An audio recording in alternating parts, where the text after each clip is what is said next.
어떻게 말하고 있습니까? 너희가 네 자녀들에게 그것을 가르칠 때에 하나님은 7절에 이런 약속을 하고 있습니다. 10절에 이 약속으로 우리가 말합니까? 내가 건축하지 아니한 크고 아름다운 집. 우리는 땅을 사기 위해서, 집을 사기 위해서 얼마나 수고합니까? 그러니까 여기에 말하고 있습니다. 내가 건축하지 아니한 크고 아름다운 성읍을 얻게 한다 그랬습니다. 또 내가 채우지 아니한 아름다운 물건이 가득한 집을 얻게 하신다 그랬어요. 우리 가구, 여자들 특히 가구 좋아하죠? 저도 와서 보니 가구들이 참 이거 독일 집을 제가 이거 보면서 천장을 보면서 놀라고 있었어요. 하나도 이음새가 보이지 않았습니다. 이 대리석에 어떻게 저렇게 대리석을 하나도, 제 눈이 어두워서 그런지 전부 다 한 조각으로, 한 조각 피스로 깎아 만드는 것 같아요. 집이 너무 아름다워요. 우리 아버지들, 엄마들 얼마나 자녀들에게 집을, 좋은 집에 살게 하려고 애를 쓰죠? 그거 주신다고 이야기했어요. 그리고 그 집 안에 있는 가구들도 하나님이 주신다고 말씀하고 있죠. 또 먹는 거, 여기 또 독일은 물이 참 좋지 않아요, 그렇죠? 그래서 옛날부터 뭐 독일은 물이 안 좋아서 뭐 마신다 그러더라? 비어. 맥주를 물 삼아 마신다 그래서 모든 남자들은 자유롭게 맥주를 물로 마시는 나라. 뭐 옛날부터 우리 그런 농담을 했던 나라에 제가 지금 와 있는데, 정말 이 나라는 물이 안 좋다고 그러더라고요. 근데 그 우물물을, 그 맛있는 우물물을 파는 그 우물을 준다 그랬어요. 차전. 특히 성경을 쓸 때 이 우물은 재산의 으뜸가는 목록이었습니다. 그 다음에 말합니다. 내가 심지 아니한 포도원과 감람나무를 차지하게 하며 내가 배불리 먹게 하리라. 아멘. 제 말을 듣고 계십니까? 우리 다 수고하는 것이 이것 때문 아닙니까? 집을 사고. 요즘은 하나 더 늘었어요. 차. 저는 오늘 인도에서 조그만 인도 차를 갖고 왔는데, 그 차 아니죠? 뭐 여기 독일 차, 유명한 차 많던데, 그런 차를, 자동차 조금이면 더 좋은 차를 어떻게 하면 살까? 그 염려하는 모든 것들을 얻는 방법을 주님은 우선순위에 우리에게 가르쳐 주시기를, 내 마음을 다하고 내 뜻을 다해서 내 힘을 다해서 뭘 하라? 내 하나님 여호와를 사랑하라. 아멘. 그와 같이 내 자녀들을 가르치라. 그렇게 약속하고 있습니다. 제가 오늘 이 본문을 말씀하면서 우리 인도 땅에 저희들이 저는 1991년에 파송을 받아서 인도에 들어가서 1992년에 인도 어린이 교육선교회를 설립하고 사역을 시작했습니다. 물론 제가 인도에 갔을 때는 인도 말을 몰랐죠. 난 놓고 기억자도 모르는 완전 무식쟁이였습니다. 그래서 제가 그때 고민한 것이 있었습니다. 평생에 글을 읽지 못하고 사는 사람들의 고민은 어떨까? 그죠? 아마 여러분들도 이민 오셔서 이 나라 말을 자유롭게 하지 못하는 것 때문에 마음의 고통이 있는 분들이 있을 줄 압니다. 평생의 까막눈으로 글자 한자 읽지 못하고 사는 사람들의 고통이 어떨까? 제가 느껴봤어요.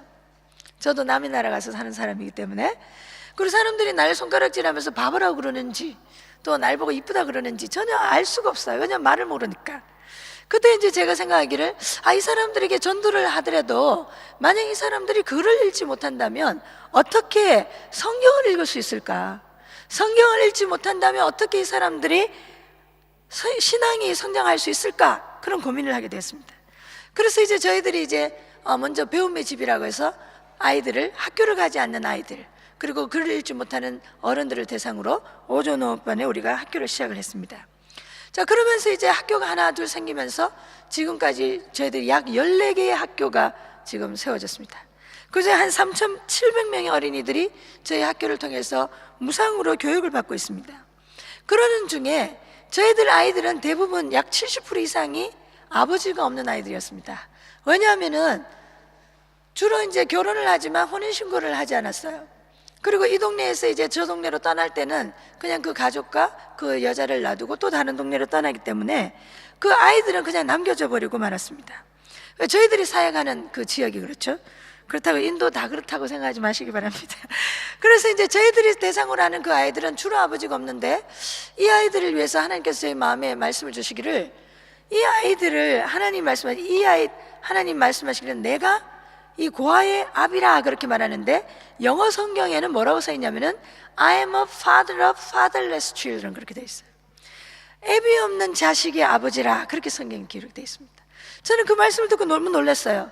야, 고아가 아니라 애비 없는 자식, 바로 우리 아이들이 애비 없는 자식인데 그 애비 없는 자식의 아버지가 되시는구나 우리 하나님께서. 또 제가 애비 없는 자식으로 자랐습니다. 저는 4살 때 우리 아버지가, 저희 아버지가 돌아가셨어요.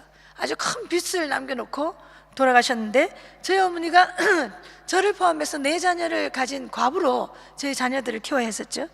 그래서 저는 저희 어머니의 눈물을 보고 자랐습니다. 밤 되면 밤새도록 우리 어머니는 저희 큰오빠와 함께 만두를 빚어서 새벽에면 이제 식당에다 만두를 대주는 일을 했어요.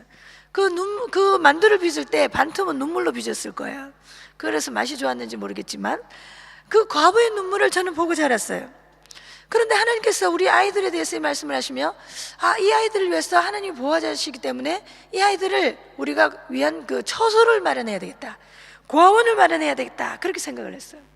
그래서 제가 하나님 앞에 기도했습니다. 그러면 하나님, 이 아이들을 우리가 고아원을 지으면 아이들에게 고아원이 되려면 뭐가 있어야 되죠? 집이 있어야 되잖아요. 이 아이들을 데려와야 되는 집. 그래서 하나님의 궁궐이라 그렇게 이름을 지었어요. 그러면 집이 필요하죠. 그리고 아이들을 데리고 오면 뭐가 필요하죠? 아이들이 살아야 할 침대며 가구가 필요합니다. 그리고 아이들이 집에만 데려오면 됩니까? 아이들 먹여야 되죠. 먹여야 될 쌀과 양식이 필요합니다. 그래서 제가 하나님 앞에 기도했습니다. 하나님께서 저에게 말씀하셨어요. 이 아이들의 아버지시라고. 그럼 이 아이들을 우리가 양육하려면 이 아이들을 위한 집과 그리고 가구와 양식이 필요합니다. 하나님, 이것들은 어디에서 제가 공급을 받습니까? 제가 그렇게 기도했어요. 하나님, 저희가 이것을 어떻게 하나님이 저에게 주시겠습니까? 기도하는데 바로 오늘 읽은 이 말씀이었습니다. 이 말씀을 통해서 하나님께서 저에게 말씀하시기를, 바로 이 본문, 너는 마음을 다하고 뜻을 다하고 성품을 다하여 주 너의 하나님을 사랑하라. 그리하면 이 3가지, 집도 주시고 아이들을 키울 집을 주시고, 그리고 또 아이들과 함께 잘 가구를 주시고 아이들이 먹을, 배불리 먹을 그 양식도 하나님께서 주시리라 하셨는데, 그 방법은 바로 무엇이었냐면은 하나님을 사랑하는 거였습니다. 아멘. 오늘 여기 사진 잠깐 거기 집을 보여주고 계신지 모르겠는데, 아무것도 없는 가운데서 하나님은 바로 우리에게 그 방법을 가르쳐 주시기를 하나님을 사랑하는 방법이라 가르쳐 주었습니다. 저는 많은 아이들을 양육했습니다. 지금 우리 이 고아원이 남자아이들, 여자아이들 이제 분리했습니다. 왜냐하면 남자아이들, 여자아이들 서로 너무너무 사랑해요. 막 서로 편지도 주고 그래가지고 제가 불렀어요. 얘들아, 서로 사랑하면 안 돼. 그러니까 아이들이 저한테, 선생님이 서로 사랑하라고 가르치지 않으셨나요? 그래가지고 이런 사랑 아니야 그러면서, 그래가지고 또 우리가 막 기도를 하는데 하나님께서 응답하셔서 또 하나님이 또 여자들을 위한 숙소를 주시고, 그래서 남자 여자 아이들 숙소를 나누었습니다. 지금 한 200명의 어린이들이 이 남자 여자 어린이들 숙소에서 자라고 있죠. 그러면서 어느 날 제가 한 번은 주님 앞에 기도를 했는데, 저에게는 3명의 자녀가 있습니다. 아들 2, 딸 1 있어요. 그래가지고 그때는 이제 아이들이 다 작았었는데, 제 큰아들 이름이 다니엘인데 그 아이가 아주 4살 때 됐는데, 제가 막 기도를 하는데 하루는 우리 아들을 생각하면서 막 울었어요. 하나님 앞에, 하나님, 저는 밖에 나가서 남의 아이들은 열심히 잘 키우면서 집에서 제 아이들은 돌아보지를 못합니다. 하나님, 이것이 정말 합당한 일입니까? 그러면서 양심에 굉장한 부담이 있었습니다. 그래서 제가 우리 아이들 다니엘을 놓고 막 그렇게 기도하는데, 주님이 저희 마음속에 이런 말씀을 했습니다. 내가 내 아들을, 내가 너를 고아와 같이 버려두지 아니한 것처럼 내가 내 아들도 고아와 같이 버려두지 아니하리라, 그렇게 약속하셨습니다. 그때 제가 깨달은 것은, 우리가 육신의 부모로서 우리 자녀들을 정말 알뜰살뜰히 키워야 하는 책임도 있지만, 육신의 자녀이기 전에 이 자녀는 하나님의 자녀이라고 하는 깨달음을 받았습니다. 그래서 하나님에게는 손자가 없습니다. 내 아들도 하나님한테는 아버지라고 부르고 나도 하나님한테는 아버지라고 부릅니다. 하나님에게는 손자, 그랜드 칠드런이 없어요. 손자, 손녀가 없죠. 내 자녀도 하나님에게는 아들이고 나도 하나님에게는 아들인 것입니다. 오늘 우리가 이 말씀을 통해서 여러분들에게 제가 이 말씀을 드리고 싶은 이유는, 하나님께서 오늘 내게 주신 이 육신의 자녀가 내 육신의, 내 가족에게 주신 하나님의 이 자녀가 내 육신의 자녀만이 아니라는 사실을 말씀드리고 싶은 것입니다. 그때에 하나님께서 우리에게 자녀를 주셨을 때에 분명한 책임을 주셨던 것은 바로 오늘 이 말씀, 부지런히 가르치라. 또 그러면 어떻게 가르칠 것인가? 또 여기 보니까 언제 가르칠 것인가? 언제 우리 아이들에게 가르쳐야 할 것인가? 여기 집에 앉았을 때, 또 길을 갈 때에, 누워있을 때, 일어날 때에 어떻게 가르치라? 부지런히 가르치라고 하겠습니다. 요즘은 아이들에게 잔소리하는 거 싫어하죠. 나는 우리 아이들에게 대놓고 이야기합니다. 하나님께서 나한테 너에게 이렇게 가르치라고 말씀하셨어. 일어날 때도 가르치고, 누울 때도 가르치고, 밥 먹을 때도 가르치고, 걸을 때도 가르치고, 이렇게 가르치라고 말씀하셨는데, 이 말씀은 내가 너한테 잔소리 하라고 하나님은 나한테 특권을 주신 거야. 우리는 우리 자녀들에게 얼마나 잔소리하고 있습니까? 잔소리할 시간이 없죠. 이렇게 가르치려면 사실은 우리 자녀와 많은 시간을 보내야 된다는 것을 우리에게 말하고 있습니다. 우리는 얼마나의 시간을 우리는 아이들에게 쓰고 있습니까? 길을 함께 걷고 있습니까? 그리고 우리 아이들과 함께 앉을 때가 있습니까? 그리고 함께 누울 때가 있습니까? 그리고 함께 일어날 때가 있습니까? 우리는 많은 부분에, 이 부분에 우리는 생략되고 있어요. 우리 자녀들은 스스로 학교에 맡겨놓으면 학교에서 다 교육을 책임지고, 주일학교에 보내놓으면 주일학교에서 다 우리 자녀들의 신앙을 책임질 걸로 우리는 생각합니다. 그러나 성경은 그 첫 번째 그 가르치는 책임을 부모에게 두고 있습니다. 오늘 우리는 다음 세대를 가르치는 이 주일날 주일학교 선생님들에게 어떤 큰 말씀을 전하기를 우리는 바라고 있지만, 먼저 저는 부모에게, 나도 한 자녀의 부모된 하나님의 자녀로서 이 말씀을 우리 가슴속에 새기고 싶어 합니다. 먼저 우리는 자녀를 가르쳐야 될 책임이 내 부모에게, 나에게, 엄마와 아빠로서 나에게 있다는 것을 우리가 책임을 져야 할 것입니다. 어떤 경우는 이미 내 자녀가 다 커서 손자가 있는 분도 계시겠죠. 자녀에게 하지 못했던 것을 이제 우리 손자, 손녀에게 부지런히 행하기를 여러분들에게 부탁드리고 싶습니다. 성경은 아이들에게 대해서 어떻게 말하고 있습니까? 요즘은 우리는 아이들에 대해서 어떤 태도를 가지고 있습니까? 한때는 사탄은 계속해서 우리 어린이들에 대해서 어린이들을 말살하려고, 어린이들을 방치하려고 계속해서 우리에게 침입을 하고 있습니다. 우리는 모세 시대에 우리가 보았습니다. 이 모세 왕조에서는 모세를 빌미로 태어나는 남자아이들을 다 죽여버렸죠. 예수님이 탄생할 때는 어땠습니까? 헤롯을 통하여서 만 2세가 되지 아니한 남자애들은 다 죽여버렸습니다. 그리고 오늘날은 어떻습니까? 유대와 그리고 우리 한국의 조선시대에서는 이 어린아이들은 숫자에도 들어가지 아니하는 그런 존재였지만, 원래 오늘 이 날은 이 어린아이들은 우리 집에서 새로운 우상시 되고 있습니다. 여러분들 가정에서는 여러분 자녀가 하나님이 되어 있지 않습니까? 자녀 때문에 이것을 하지 못해, 내 아이 때문에 이것을 하지 못해, 하나님의 말씀을 가르치기보다는 우리 아이들은 그 말씀을 듣기 싫어해. 우리 아이들은 기를 죽여서는 안 돼. 자존감을 높여줘야 돼. 때로는 세속과 이 세상 문화에는 우리 자녀들을 하나님을 대신하는 자리에 지금 우리 집에 놓았습니다. 여러분들 가정에는 우리 자녀들은 지금 어느 자리에 있습니까? 하나님보다도 여러분의 자녀가 더 두렵습니까? 그러면 이미 여러분 자녀는 하나님을 대신하여 여러분 가정의 신이 되어 있습니다. 이런 말을 들었습니다. 공부의 신, 대학 입시 신, 대학 신. 이제는 입시가, 공부가 신이 되었다고 이야기합니다. 그 입시를 둔 자녀들 앞에서는 부모는 벌벌 떨어야 하고, 부모는 보초를 서야 하고, 부모는 바른 것을 아무것도 가르칠 특권을 행사를 하지 못하고 있습니다. 그러한 결과로 오늘 우리 가정에는 무엇을 가지고 오고 있습니까? 내가 자녀들에게 주고자 했던 큰 집은 주었지만, 내가 자녀들에게 주고자 했던 좋은 음식은 먹였지만, 그 자녀들은 하나님을 잊어버리고 그 큰 집은 비워져 버리고 말았습니다. 아무리 먹어도 배부르지 아니한 그 좋은 음식으로 우리 자녀의 마음을 우리는 풍족하게 채워줄 수 없는, 그 자녀는 결국 방황하고 유리하는, 목자가 없는 양과 같은 방황하고 유리하는 그런 자녀로 만들어버렸습니다. 성경에서는 어린아이에 대해서 무엇이라고 말하고 있습니까?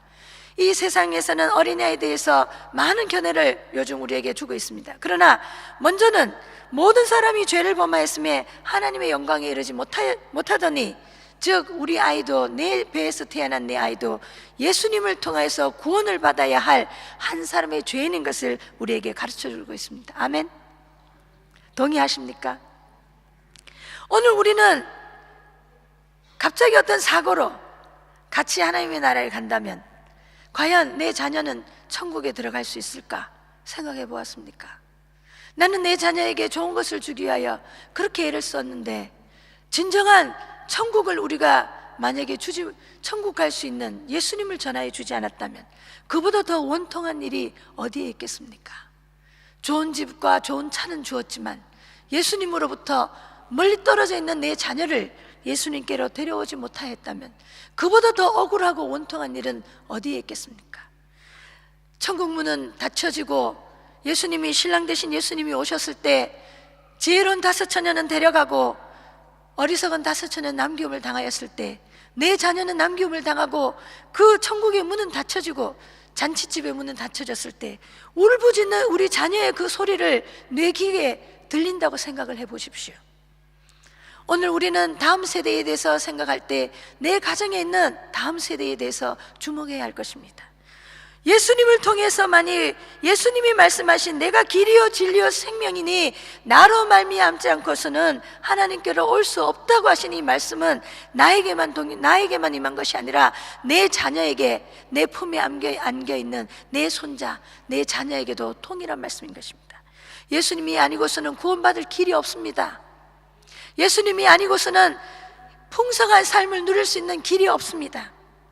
그리고 성경은 예수님은 이 천국이 이 어린아이들과 같다고 이렇게 말씀하신 비유를 말하였습니다.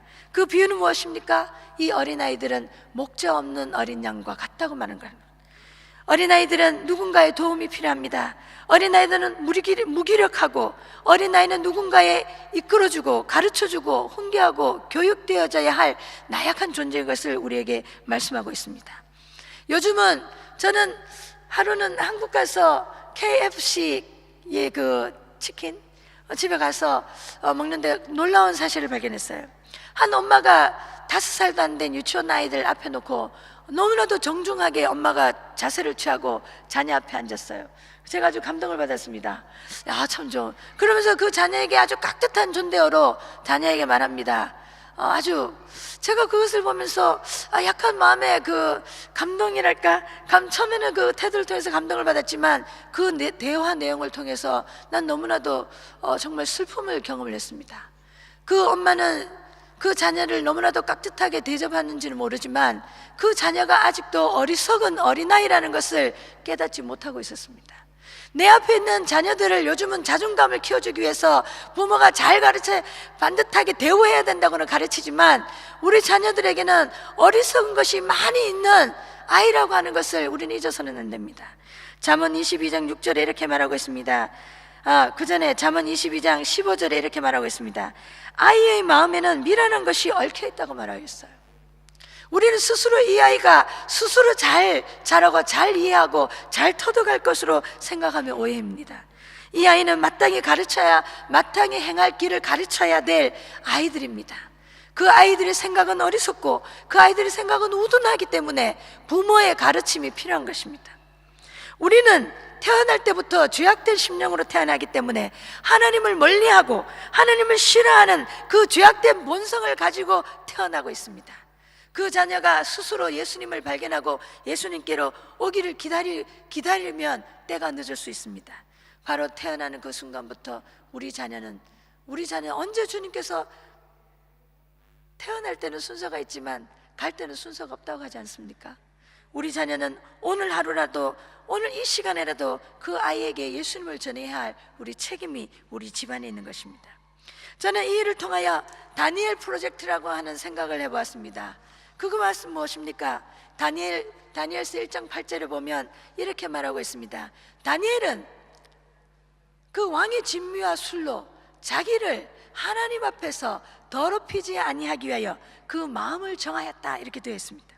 저는 그 다니엘을 보면서 아직도 그 어린 다니엘이 14살 정도로 보고 있는 그 다니엘이 어떻게 그 이방신과 이방 세속의 물결이 넘치고 있는 그 왕의 그 권능과 그 위험 속에서 그 결단을 할 수 있었을까? 우리 성경에는 나타나고 있지 않지만 그 아이를 가르쳤던 부모님이 반드시 있었을 거라고 생각합니다.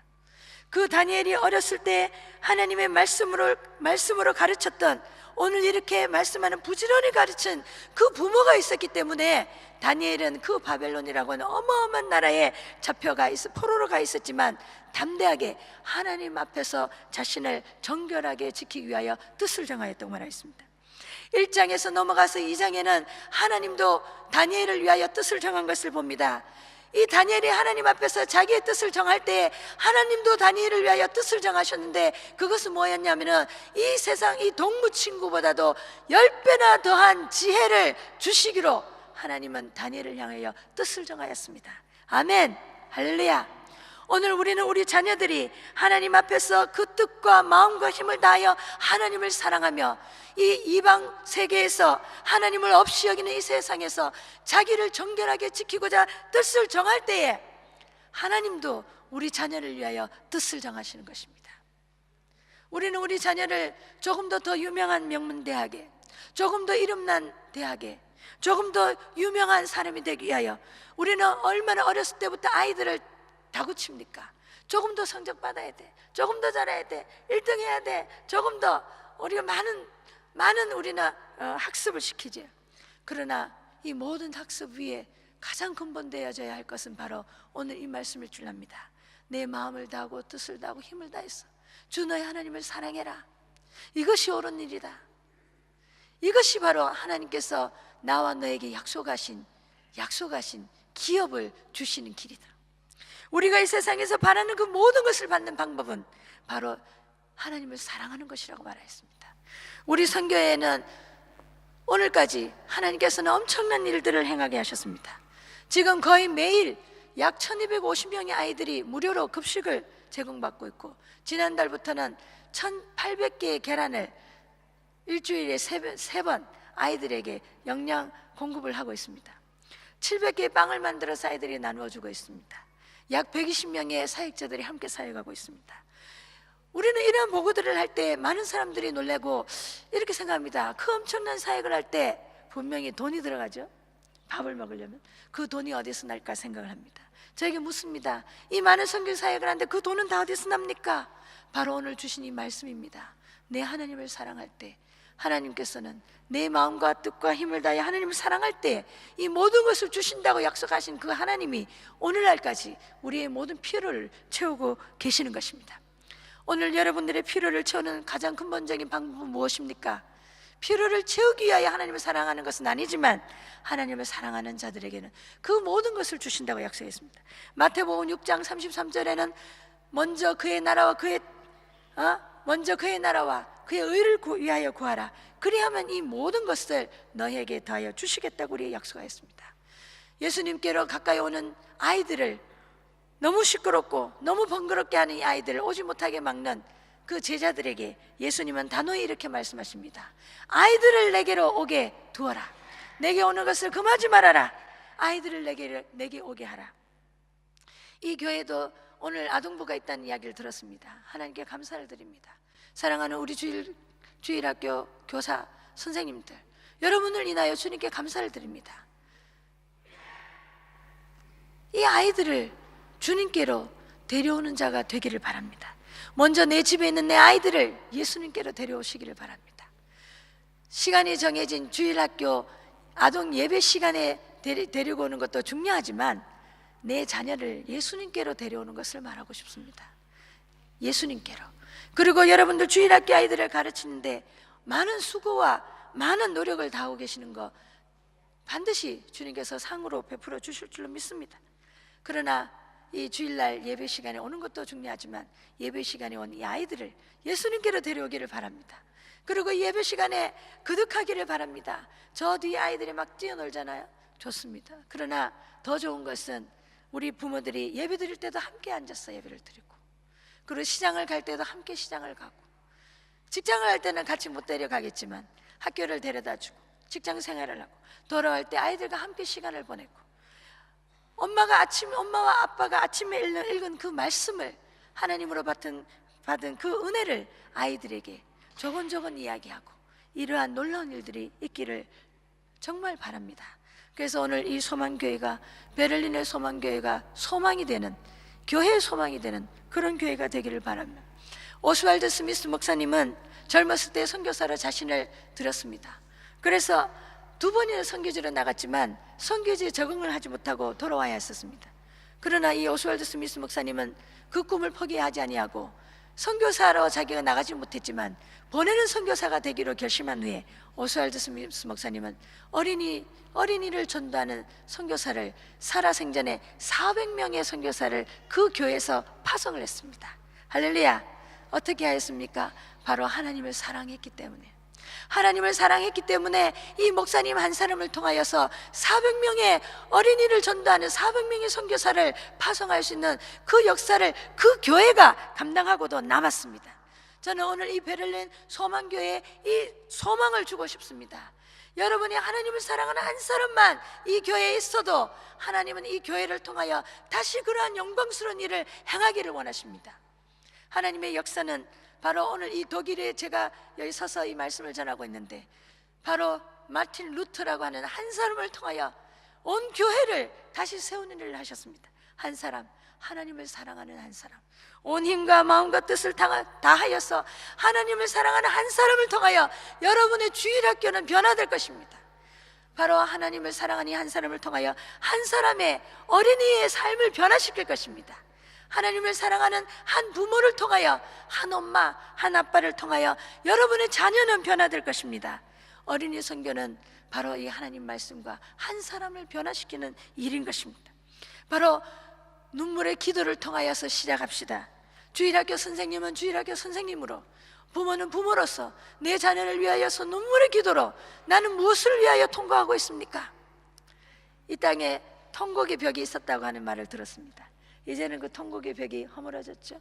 사랑하는 여러분, 우리에게 있어서 통곡의 제목이 무엇입니까? 바로 내 자녀를 위하여, 내 자녀를 위하여 주님 앞에 통곡하고 오는 것입니다. 기도하는 부모가 있는 자녀는 결단코 망하는 법이 없다고 약속하고 있습니다.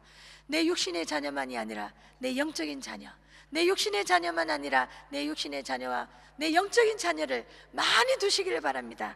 전통의 화살이 가득한 자는 복이 있나니 저가 원수에게 부끄러움을 당하지 아니하리라고 말했습니다. 오늘 우리 교회가 왜 원수에게 부끄러움을 당하고 있습니까? 전통의 화살이 점점 줄어들고 있기 때문입니다.